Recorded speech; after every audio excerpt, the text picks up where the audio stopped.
ठीक है जी, ये आपके पास रिएक्शन हो रहा है C3H8 + 5O2 will give us 3CO2 + 4H2O। ठीक है जी। सबसे पहले आपने आपके पास जो रिएक्शन है वो आपके पास जो है ना वो इक्वेशन है वो आपके पास बैलेंस होनी चाहिए। या उसको देखें जरा बैलेंस है या नहीं है, जरा चेक करें। हाँ जी, चेक करें, शाबाश। Is it balance or not?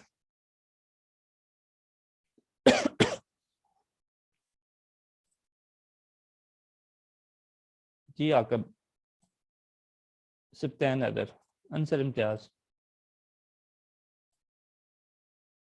Ji balance है या नहीं है? रिप्लाई तो कराएंगे। हेलो।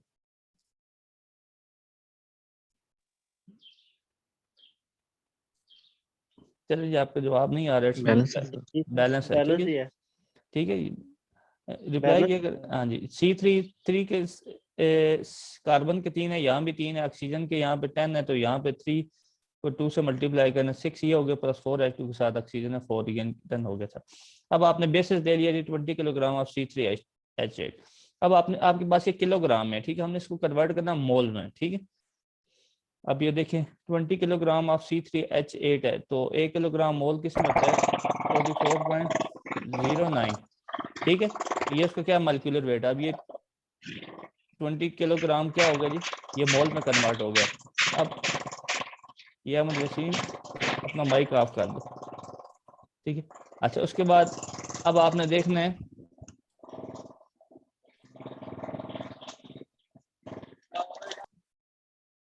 अब आपने देखना है कि आपके पास 20 किलोग्राम जो उसने जिसको आपने मोल में कन्वर्ट किया, इसके इसके साथ हमें ऑक्सीजन कितनी इजेक्शन के लिए रिक्वायर्ड है। ठीक है, वो आपने कहाँ से निकालनी है? वो आपने स्टाइकोमेट्रिक इक्वेशन से निकालनी है। अब आप देखेंगे स्टाइकोमेट्रिक इक्वेशन में C3H8 के साथ 1 है, तो 1 किलोग्राम ऑफ C3H8 इसके साथ कितने O2 रिएक्ट कर रहे हैं? 5 किलोग्राम मोल ऑफ O2।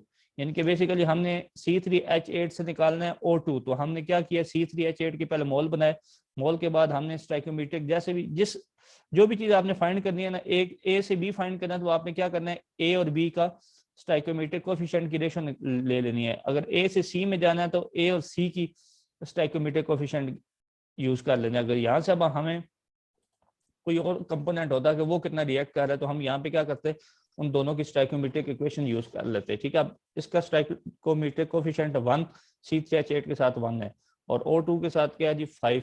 ठीक है, 5 किलोग्राम। ठीक है, O2 अब रिएक्ट इसको कैंसिल आउट करने के बाद ये आपके पास 2.27 किलोग्राम मोल ऑफ O2। यानी कि इट्स मीन कि 20 किलोग्राम ऑफ आपके पास C3H8 हो, तो उसके साथ हमें O2 कितनी रिक्वायर्ड होती है जी? 2.27 किलोग्राम मोल O2। अब आपके पास जो है एंटरिंग कितनी हो रही है, अब आपने उसको वो निकालनी है। आपके पास उसने कहा जी 400 किलोग्राम ऑफ एयर है, 400 किलोग्राम ऑफ एयर है, तो 1 किलोग्राम मोल ऑफ एयर में कितने होते हैं जी? उसका मॉलिक्यूलर वेट ऑफ एयर क्या है जी? 29 किलोग्राम। ठीक है, 1 किलोग्राम मोल ऑफ एयर में होता है 29 किलोग्राम ऑफ एयर। ठीक है, अब ये तो हमने एयर के निकाल लिए मोल। अब हमें पता होता है कि 100 किलोग्राम ऑफ यानी कि एयर के अंदर क्या होती है जी? ऑक्सीजन कितना होता है जी? 21%। ठीक है ना, ये आपको पता है, पहले ऑलरेडी इंफॉर्मेशन है। ठीक है, तो अगर 1 kilogram of mole of air का हो, ठीक है, तो उसके अंदर 0.21 आ जाएगा।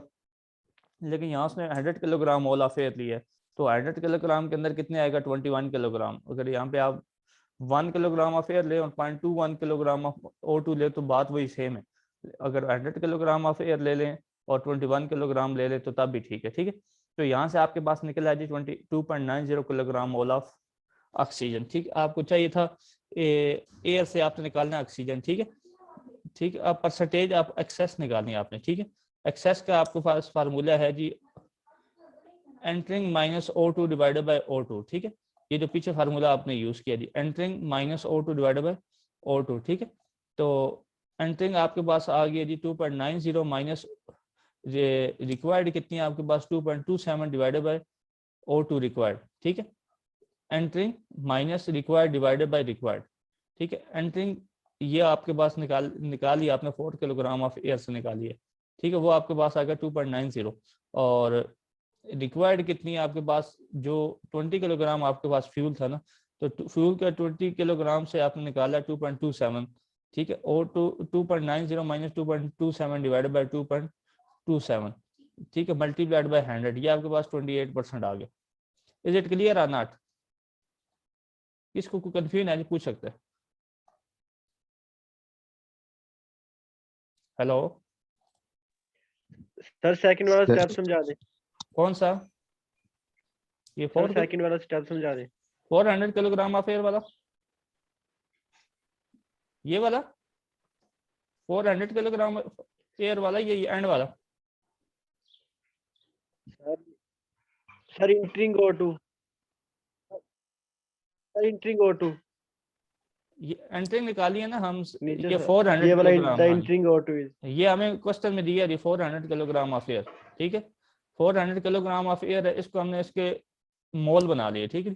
1 किलोग्राम मोल ऑफ एयर होता है जी 29 किलोग्राम ऑफ एयर, ठीक है, एयर का मॉलिक्यूलर वेट है। जिस तरह हम ऊपर वाले स्टेप में C3H8 के साथ हमने क्या किया जी, उसके मॉलिक्यूलर वेट पे डिवाइड किया तो उसके मोल बन गए, तो इसी तरह एयर के जो मॉलिक्यूलर वेट है उस पर डिवाइड करेंगे 29 होता है जी, वो आपके पास मोल बन जाएगा, ठीक है। और उसके बाद हमने एयर से हमने जाना है O2 में। जिस तरह यहाँ ऊपर हम C3H8 से हम O2 पे गए थे तो स्टाइकोमेट्रिक रेशियो यूज की थी, तो यहाँ पे हमें इंफॉर्मेशन पहले ही हमें पता है कि एयर के 100 किलोग्राम मोल ऑफ एयर में होता है जी 21 किलोग्राम ऑफ एयर, या अगर 1 किलोग्राम मोल ऑफ एयर करेंगे तो यहाँ 0.21 किलोग्राम ऑफ O2 आ जाएगा, ठीक है। इट्स अप टू यू है कि आप अगर, क्योंकि हमें पता है 21% होती है ऑक्सीजन एयर के अंदर, ठीक है। अगर 100 लेंगे तो 21 आ जाएगा, अगर 1 लेंगे तो 0.21 ऊपर आ जाएगा, वो आपके ऊपर है, जो मर्जी आप।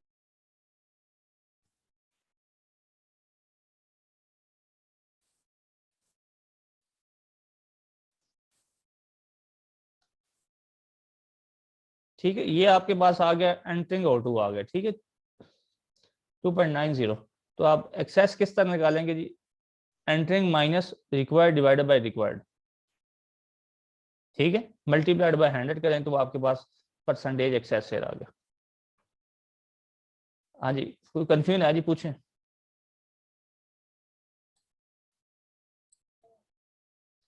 हेलो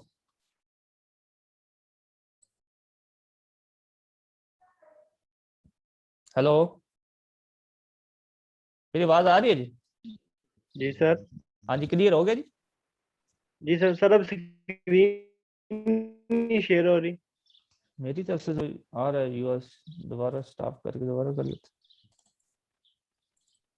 अब हो गई थी।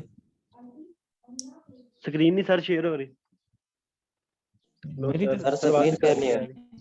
मेरी तरफ से शेयर हो रही है, तो आपकी तरफ से क्यों नहीं हो रही?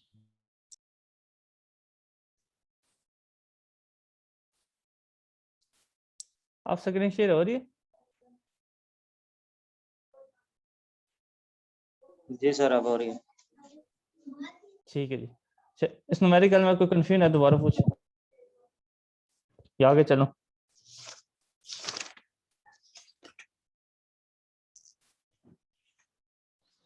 ठीक है, अगले न्यूमेरिकल पे आ जाएं जी, 5.13 पे। ठीक है सर, आगे। ठीक है, कहता है fuel cell in every car is the headline of an article chemical and engineering news, ठीक है। in essence a fuel cell is an open system into which fuel and air are fed and out of which come electricity and waste products, ठीक है। कहता है fuel and air और fuel को आप बंद करते हैं तो आपके पास इलेक्ट्रिसिटी प्रोड्यूस होती है और वेस्ट प्रोडक्ट्स आती है।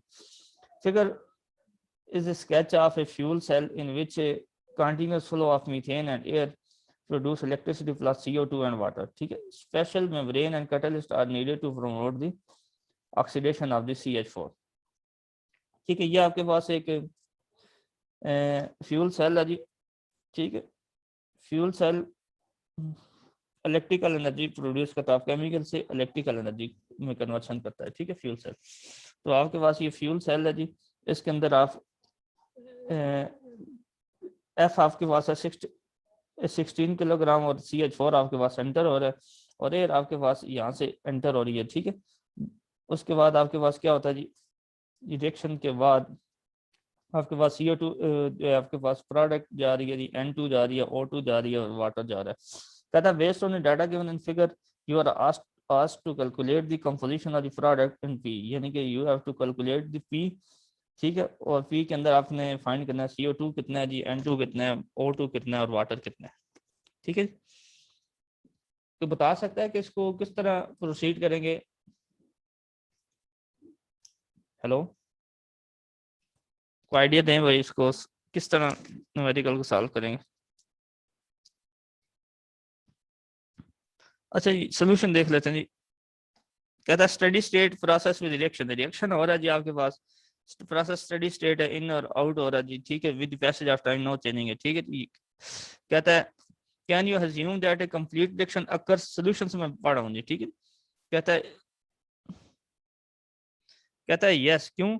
जब आपके पास रिएक्शन में कार्बन मोनोऑक्साइड आ जाए तो इट्स मीन कि आपका रिएक्शन कंप्लीट कंबस्शन नहीं हो रही है, ठीक है। लेकिन यहाँ पे इसने कहा जी आपके पास जो प्रोडक्ट है उसके अंदर CO2 आ रहा है, ठीक है। इट्स मीन CO2 आना का मतलब क्या है जी, आपके पास कंप्लीट रिएक्शन हो रही है, CO नहीं आ रही है, इसका मतलब है कि आपके पास रिएक्शन कंप्लीट है, ठीक है। ये इसने आगे यही लिखा हो नो CH4 और CO अपीयर इन P, अगर CH4 भी आ रही होती है आपके पास P में तो ये फिर क्या होता है, कंप्लीट रिएक्शन ना होता, ठीक है। अच्छा, ये ओपन स्टडी स्टेट प्रोसेस, आप सबसे पहले आपने क्या करना है जी, बेसिस सेलेक्ट करनी है, ठीक है, ठीक है। अच्छा, ये जो है आपके पास F है, आपके पास A है, इसको आपने क्या करना है, मोल में कन्वर्ट कर लेना है, ठीक है जी।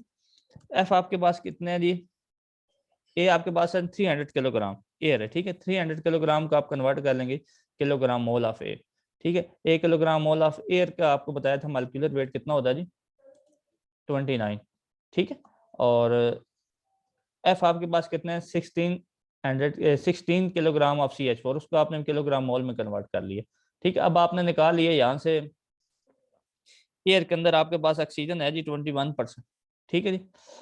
आपके पास जो किलोग्राम मोल ऑफ ए आया है उसको आपने क्या कर लिया जी, उसका 0.21% ले लिया, यानी कि 1 किलोग्राम मोल ऑफ ए में कितना होता है जी 0.21 किलोग्राम मोल ऑफ O2। वहाँ पे आपने यूज़ किया था 100 किलोग्राम मोल ऑफ ए पिछले प्रॉब्लम में यहाँ, तो इसलिए वहाँ पे 21 आया था। यहाँ पे उसने आपने 1 लिया, 1 किलोग्राम मोल ऑफ ए के अंदर कितना होता है जी 0.21 किलोग्राम मोल ऑफ O2। यहाँ से आप कैलकुलेट करके आपके पास किलोग्राम मोल ऑफ O2 भी आ गया, और उसके बाद आपके पास है जी 10.35 किलोग्राम मोल ऑफ ए है, उसके अंदर आपके पास कितना होता है जी एयर के अंदर 0.79, ठीक है जी, 0.79 किलोग्राम मोल ऑफ N2। तो इसको आप कैलकुलेट करोगे किलोग्राम मोल ऑफ N2 भी आप यहाँ से निकाल लेंगे, ठीक है। आपके पास जो रिएक्शन हो रहा है, ये आपने बेसिकली जो आपके पास गिवन डाटा आप आपने उसको क्या किया जी, किलोग्राम मोल ऑफ में कन्वर्ट कर लिया। जो आपके पास अननोन था O2 और N2 ए के अंदर, वो आपने कैलकुलेट कर लिया। केमिकल रिएक्शन आपके पास क्या है जी, कंबस्टन रिएक्शन है, CH4 + 2 O2 will CO2 + 2 H2O water, ठीक है। आपने ये बेसिस सेलेक्ट कर लिए, बेसिस के बाद आपने डिग्री ऑफ फ्रीडम एनालिसिस लगा दिया जी। आप बताएं शाबाश कि इसमें नंबर कितना इसका डिग्री ऑफ फ्रीडम है, अननोन कितनी है, नंबर ऑफ इंडिपेंडेंट इक्वेशन कितनी है जी? हाँ जी, को बता सकते हैं जी? हेलो, जी नंबर ऑफ अननोन कितने हैं जी? अहमद वसीम, अनसर इम्तियाज, आयशा, सत्तैन हैदर, मोहम्मद मौजम, नईम खालिद।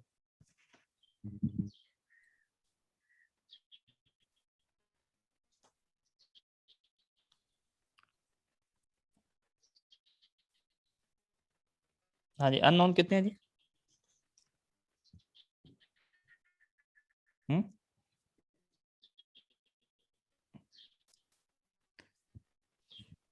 ये आपने खुद निकाले जी, number of unknown minus independent equation, ठीक है। उसके बाद आपने देखना जी स्पीशीज मोल बैलेंस लगा दिया जिसमें। अब इस पे आप जरा तवज्जो कीजिएगा कि मोल बैलेंस किस तरह लगाया। इक्वेशन कौन सी यूज की है जिसने, वो एक्सटेंट ऑफ रिएक्शन वाली, number of mole after the reaction minus start initial कितने मोल थे और आफ्टर कितने थे, दोनों का डिफरेंस, ठीक है। और डिवाइडेड बाय क्या जी आपके पास स्टाइकोमेट्रिक कोफिशिएंट, ठीक है। तो Ni minus Ni0 divided by V is equal to eta, ठीक है। तो हमने निकालने आप आफ्टर द रिएक्शन, वो हमें मालूम नहीं है जो पी के अंदर है, तो वो NI इज इक्वल टू जो है ईटा मल्टीप्लाइड बाय VI, जो डिवीजन में है वो इसके साथ मल्टीप्लाई हो जाएगा, माइनस जो है वो इधर आके प्लस हो जाएगा, ठीक है। तो इन माइनस वो आपने निकाल लिया, फार्मूला पुट कर दीजिए, आउट क्या किसके बराबर आ गया, इन, ठीक है, और VI ईटा, ठीक है, यहाँ से आपने निकाल लिया। तो यहाँ पे ईटा की वैल्यू क्या होगी जी, आप देखें CH4 का जो एक्सटेंट ऑफ रिएक्शन क्या आएगा जी, ये आपने एक्सटेंट स्टाइकोमीटर कोफिशिएंट वो आपने निकालना है जी इक्वेशन से, ठीक है। CH4 का 1 आ गया, और यहाँ पे ईटा आपने लेना है 1, क्यों कि आपके पास कंप्लीट रिएक्शन है, कंप्लीट रिएक्शन के लिए आपने इसको 1 ले लिया, तो आपके पास 1 - 1 क्या आ जाएगा, 0 आ जाएगा। इस तरह O2 है जी, O2 के इन कितने मोल हो रहे हैं जो आपने ऊपर ये निकाले हैं जी, 2.17, ठीक है, माइनस, और इसका स्टाइकोमीटर कोफिशिएंट कितना है जी, इक्वेशन से आप निकालेंगे, वो इक्वेशन के साथ क्या है जी, O2 के साथ 2 इंटू मल्टीप्लाइड बाई ईटा, आपके पास क्या आ जाएगा जी, 1, ठीक है। 2.17 माइनस 2 इज इक्वल टू 0.17। इस तरह पी आप निकालेंगे, पी के आपके पास मोल्स कितने हैं, 8.18 माइनस, ठीक है, O2 क्या है जी, क्या स्टाइकोमीटर कोफिशिएंट कोई नहीं है, 0 है, क्योंकि इक्वेशन के अंदर ये नहीं है जी, ठीक है, अनरिएक्टेड है, इनर्ट गैस है, ठीक है, minus stoichiometric coefficient 0 multiplied by eta आपके पास क्या है जी, 1, ठीक है, ये आपके पास 8.18 माइनस 0 क्या आपके पास आ गया जी, 8.18। इस तरह CO2 आपने निकाल लिया, ठीक है, CO2 आपने निकाल लिया, और इसी तरह वाटर भी आपने निकाल लिया। तो ये आपके पास सारी चीज़ें आपने निकाल ली। तो जब आप इनके ग्राम मोल्स को ऐड करेंगे तो आपके पास पी कितना आ जाएगा था, आपके पास 11.35, ठीक है जी, ये आपके पास पी आ गया 11.35, ठीक है। अब आप इसकी परसेंटेज निकाल दें तो आप निकाल सकते हैं, मोल फ्रैक्शन अगर निकालनी है तो वो आप मोल फ्रैक्शन भी निकाल सकते हैं, मोल परसेंटेज निकालनी है तो, ठीक है, इंडिविजुअल बटा टोटल मल्टीप्लाई बाय 100 कर देंगे, वो आपके पास परसेंटेज में आ जाएगा, ठीक है जी। वो आपने यही चीज़ फाइंड करनी कि आपने कंपोजिशन ऑफ पी निकालना था। इस हाँ जी, क्लियर हो गया जी, तो क्वेश्चन है जी, पूछें, शाबाश। हेलो, सर ये पी हमने ग्राम मोल सारों को ऐड किया। हाँ जी, पी टोटल है ना ये, नहीं पी आपने निकालना है, आप पी के अंदर आपके पास क्या क्या चीज़ आ रही है आपने वो निकालनी है। CO2 आपके पास आ रहा है जी, ठीक है, N2 आपके पास आ रहा है, वाटर आ रहा है, जो जो चीजें आपके पास पी के अंदर आ रही है आपने वो ऐड करनी है, ठीक है जी। ये यहाँ से देखो ना, ठीक है सर। ठीक है, क्योंकि कि आपके ने ये आपके पास फिगर के अंदर देखें, आपके पास जो कंपोजिशन आपने निकालनी है पी की, calculate the composition of the product in P. तो पी के अंदर आपके पास जो जो है वाटर है, O2 है, N2 है, CO2, वो आपने वो कैलकुलेट करना है।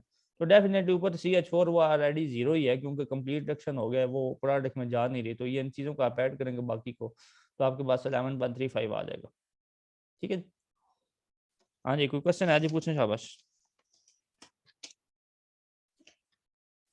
हेलो,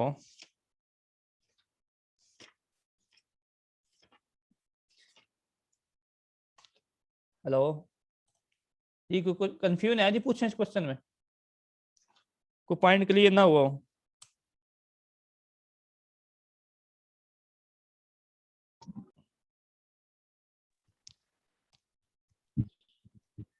ठीक है सर। क्लियर हो गया जी।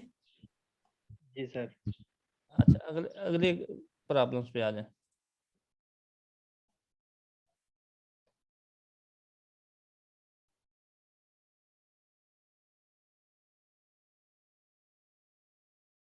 फाइव 5.14 पे, ठीक है, इसको आप दोबारा एक दफ़ा लॉग इन कर लें, क्योंकि ये फिर थोड़ी देर बाद ये टाइम ख़त्म हो जाएगा, तो फिर वो जो है ना प्रॉब्लम का जो तसलसल है ना वो टूट जाएगा, फिर आपको फिर समझ नहीं आएगी।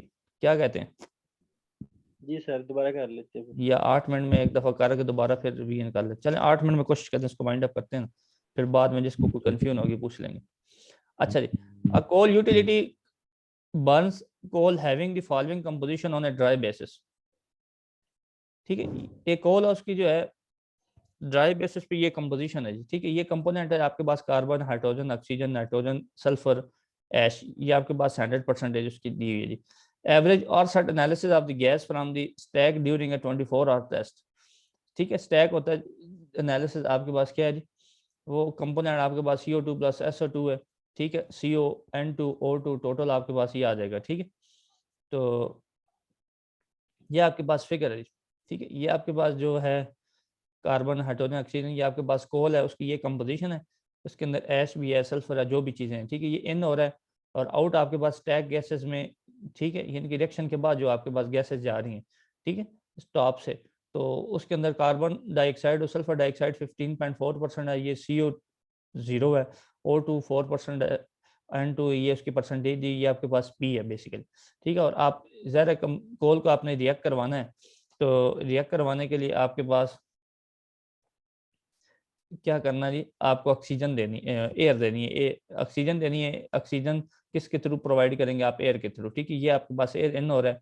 ठीक है, ये आपके पास वाटर जो है वो टॉप से आउट हो रहा है। ठीक है, और इसके साथ साथ आपके पास रिफ्यूज भी आ रहा है। रिफ्यूज यानी कि आपके पास जो रिएक्ट नहीं हुआ। ठीक है जी, carbon, hydrogen, oxygen, nitrogen, sulphur और ऐश। ठीक है, ये आपके पास आ रहा है। ठीक है, अब आपने फाइंड क्या करना है जी, what is the, ये एंड वाली लाइन पढ़ो, what is the percentage excess air is used for this process as shown in figure 5.14 percentage of excess air। ठीक है, अच्छा, सबसे पहले आपने क्या लेना है जी, you have to select basis. Basis आप डेफिनेटली फीड अगर आपके पास है तो आपके पास और कोई चीज गिवन नहीं है, तो आप क्या सिलेक्ट करेंगे जी, फ्यूल को ना एज ए बेसिस।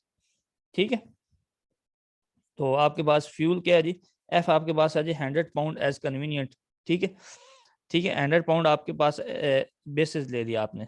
ठीक है, उसके बाद आपने क्या किया जी, आपने निकालना है जी, पी निकालना है, आर निकालना है, ए निकालना है। ठीक है, तो उसके लिए अब आपने स्ट्रेटेजी अप्लाई करनी है कि किस किस चीज़ पे आप बैलेंस अप्लाई करेंगे, तो आपके पास क्या आ जाएगा जी, आर भी निकलेगा, आपके पास पी भी निकला है, ए भी निकला है। ठीक है, सबसे पहले आपने क्या करना है जी, सबसे पहले आप मटेरियल बैलेंस किस पे लगाना है, ऐश पे।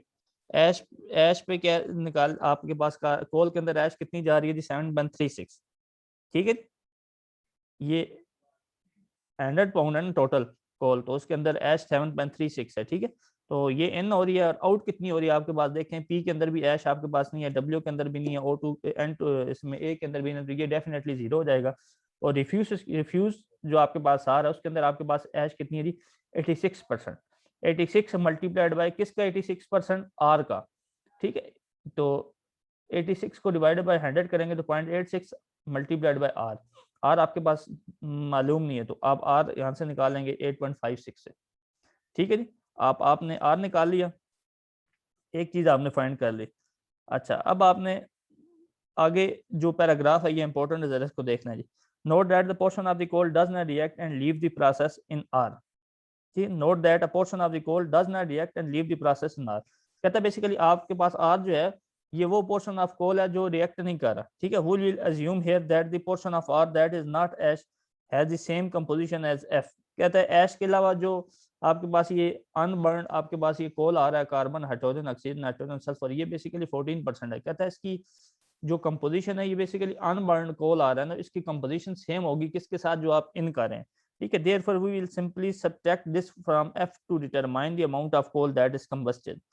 इट्स मीन कहता है कि अमाउंट ऑफ कोल आपने कंबस्ट जो इन किया था 100 था, लेकिन आपके पास आउट में कितना आ रहा है जी, 14%। किसका, आर का 14%। तो 0.14 मल्टीप्लाइड बाय आर करेंगे तो उसको 100 से माइनस करेंगे तो ये आपके पास आ जाएगा 98.8 पाउंड। इट्स मीन कि आपके पास 98.8 पाउंड आपके पास क्या है जी, कंबस्टन हो रही है कोल की। ठीक है, तो उसके बाद आपने क्या करना है जी, अब आपने पी निकालना है। ठीक है, अगला स्टेप देख लें जी, कहता है because all of the carbon and sulphur in the coal that combust ends up in the stack gas P, we can form the following combined mole balance for the carbon and sulfur। कहता आप देखें ना, carbon dioxide और sulphur dioxide एक में ही जा रही हैं। ठीक है, उसने कंबाइन दिया है 15.4% स्टैक गैसेस। ठीक है, अब आपने क्या करना है जी, इसको के ऊपर कंबाइंड बैलेंस लगाने हैं। मोल ऑफ सी कंबस्टेड, ठीक है, ये आपके पास 0.83 ये आपके पास कोल के अंदर है, उसकी परसेंटेज है। ठीक है, मल्टीप्लाइड बाय टोटल कितने हैं, ये कोल आपके पास बर्न हो रहा है वो 98.8 है जो आपने ऊपर वाले स्टेप से निकालता है। ठीक है, उसको डिवाइडेड बाय, ये आपके पास पाउंड है, उसके बाद डिवाइड कर देंगे 12 पे उसके पाउंड मोल बन जाएंगे, ठीक है। प्लस सल्फर का भी इसी तरह 0.007 है, ठीक है जी, और मल्टीप्लाइड बाय 98.8 है डिवाइडेड बाय 32, सल्फर का होता है 32, ठीक है। ये 0.7 ना उसको 100 पे डिवाइड करेंगे जी, क्योंकि ये बेसिकली परसेंटेज है, ठीक है, तो 0.007 आ जाएगा, ठीक है। ये आपने ध्यान रखना है, ना उसको 7.70 लिखेंगे तो आपके पास कैलकुलेशन गलत आ जाएगी। उसके बाद moles of C and plus S in flue gases, flue gases क्या आपके पास स्टैक गैसेस जो, ठीक है, स्टैक गैसेस को फ्लू गैसेस भी कहते हैं। तो ये आपके पास क्या आ जाएगा, दिस 15.4% अंदर 0.154 मल्टीप्लाइड बाय पी, ठीक है। तो अब आप इसको सॉल्व करेंगे तो आपके पास क्या आ जाएगा, पी आपके पास निकल आएगा जी 44.54 पाउंड मोल, ठीक है। उसके बाद आपके पास है जी, आपने नाइट्रोजन पे बैलेंस लगा देना। नाइट्रोजन पे आप बैलेंस लगाएंगे कि इन और आउट कितनी हो रही है, 9 टू इन एफ में कितनी है जी, नाइट्रोजन 1.08, इसको परसेंटेज में इसके रिमूव करेंगे परसेंट तो 0.10 मल्टीप्लाइड बाय, ये आपके पास कोल कंबस्टन हो रही है, ठीक है, कितनी है 98.8, ठीक है। तकरीबन ये जो आर वाली आपने निकाल लिया ना, ये वो वाला स्टेप है, उसकी 98.8 है, डिवाइड बाय इसके मोल्स बनाने के लिए 28 पे डिवाइड किया, प्लस इसी तरह N2 आपने ए में कितनी जा रही है 0.7 है, ठीक है। इस तरह N2P में कितनी जा रही है, आर में भी कोई नहीं है N2, क्योंकि ये आपके पास निकल गया रेडी ना, ये जो आपने 98.8 किस तरह निकला है, जो 2% आपके पास तकरीबन राउंड अबाउट वो निकल गया, उसके अंदर वो आपने नहीं लेनी, आपने सिर्फ पी वाली लेनी है, डब्ल्यू में है नहीं वैसे, ठीक है। 0.80 मल्टीप्लाइड बाय 44.5 और यहाँ से आप ए निकल आएगा आपके पास, ठीक है। अब आपने परसेंटेज आगे निकालनी है जी एक्सेस शेयर, उसके लिए आपके पास फार्मूला है, ठीक है। दोबारा कंटिन्यू करते हैं जरा, दोबारा लॉग इन हो, ठीक है, इसको आगे कंप्लीट करते हैं, ठीक है।